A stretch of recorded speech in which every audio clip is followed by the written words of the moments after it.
Bonjour et bienvenue sur notre chaîne Poésie de l'âme. Aujourd'hui, nous avons un poème assez significatif qui aborde un sujet malheureusement d'actualité, le féminicide. Près de 90 000 femmes et filles sont intentionnellement tuées chaque année. L'humanité est encore aux prises avec des inégalités et des violences profondément enracinées contre les femmes et les filles. Les États sont appelés à faire davantage en investissant dans des institutions plus inclusives et mieux équipées pour mettre fin à l'impunité, renforcer la prévention et aider les victimes. Le poète Michel Martin est un compositeur français contemporain de thèmes d'actualité. Et avec ce poème écrit en 2024, mais le silence ne sera pas éternel, il a voulu, avec ces mots, rappeler de manière poétique une plaie toujours ouverte dans chaque coin du monde.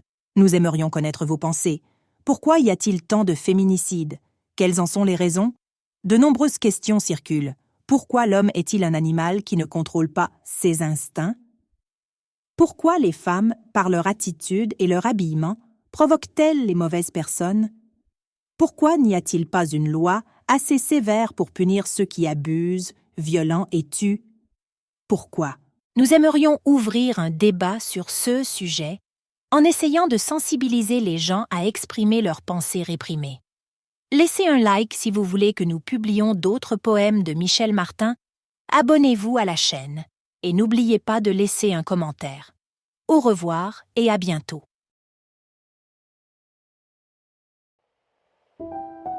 Dans le silence de la nuit, où le souffle se fait ténu, s'élève un cri, un hurlement muet qui creuse l'âme profondément. Yeux éteints, rêves brisés, une vie qui s'éteint comme une flamme à la merci du vent, étouffée par l'ombre d'un amour malade. Pourquoi? La question résonne, sans réponse, sans trêve, dans un monde qui n'écoute pas, qui ne veut pas voir la vérité.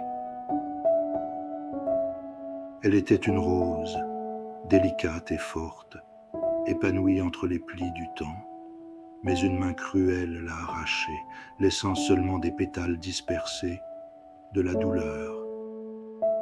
Au nom de quoi la lumière se brise-t-elle? Dans quel abîme se perd l'humanité? Ils sont les enfants de notre temps, les bourreaux, les coupables sans visage. Mais le silence ne sera pas éternel. La justice fera son chemin à travers les larmes et les souvenirs. Le souvenir de ces vies brisées résonnera. Et nous, témoins de cette tragédie, nous nous lèverons, voix unanime, pour demander un pourquoi, un sens à une horreur qui n'a pas de justification. Car le féminicide est une ombre qui enveloppe, étouffe, détruit, mais l'espoir vit, résiste dans chaque battement de cœur, dans chaque regard qui aime.